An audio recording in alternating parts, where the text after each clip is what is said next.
और अब बात मिडिल ईस्ट की जंग के नए चैप्टर की।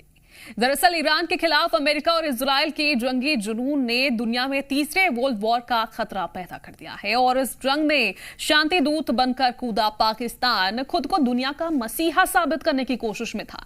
लेकिन अब पाकिस्तान के एक बड़बोले नेता ने सीज फायर की धज्जियां उड़ा दी। पाकिस्तान के रक्षा मंत्री ख्वाजा आसिफ ने इजराइल के खिलाफ ऐसी बात कह दी है जिसने इजराइल और पाकिस्तान के बीच नया वॉर फ्रंट खोलने की पूरी तैयारी कर ली है।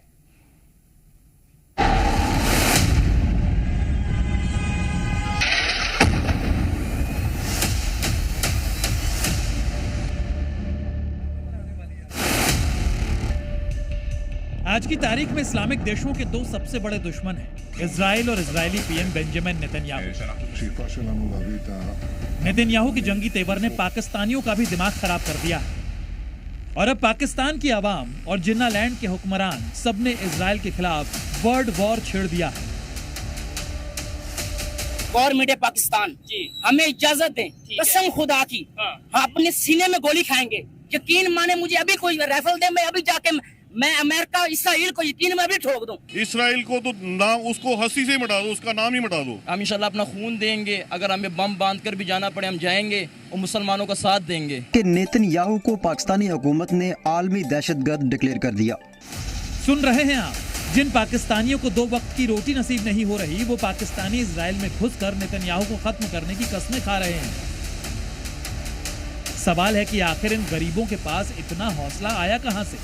तो इसका जवाब है पाकिस्तान के दगे हुए रक्षा मंत्री ख्वाजा आसिफ का ये ट्वीट।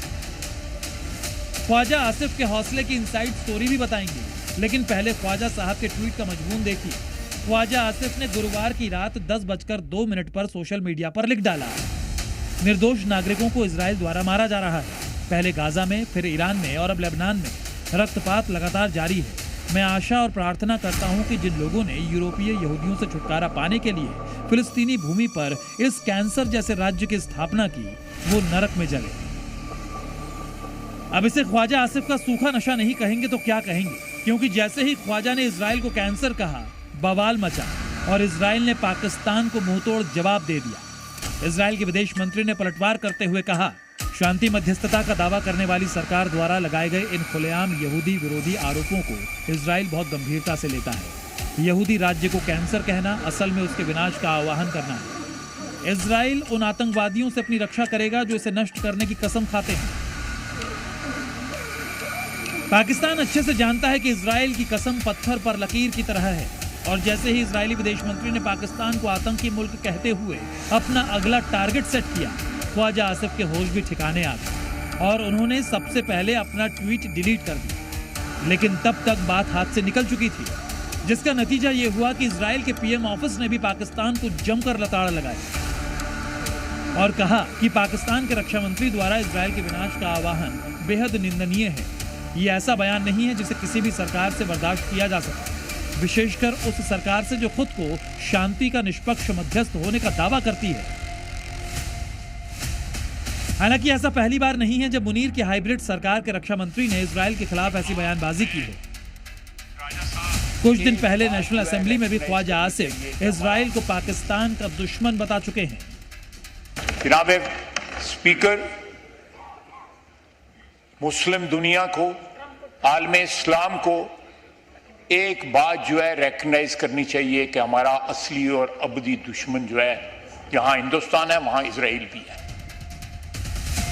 अब ख्वाजा आसिफ की ऐसी बातों ने शहबाज और मुनीर के नोबेल प्राइज के सपने पर करारी लात मारी है, क्योंकि पीस टॉक को ठेंगा दिखाते हुए इजराइल ने लेबनान पर हमले तेज कर दिए, ईरान ने लेबनान पर हमले को साजिश बता दिया और ईरान ने इस्लामाबाद पीस टॉक को ही खारिज कर दिया। यानी कुल मिलाकर मामला अब कुछ यूं है कि पाकिस्तान ना घर का है ना घाट का। ईरान के खिलाफ अमेरिका ने पाकिस्तान को मोहरा बनाकर सीज फायर का तमाशा तो रचा था, लेकिन इस वाक युद्ध ने इजराइल और ईरान दोनों को भड़का दिया है और अब कभी भी पाकिस्तान पर इजराइल का मिसाइल उड़ता हुआ आ जाए तो दुनिया को भी हैरानी नहीं होगी। ब्यूरो रिपोर्ट, जी मीडिया।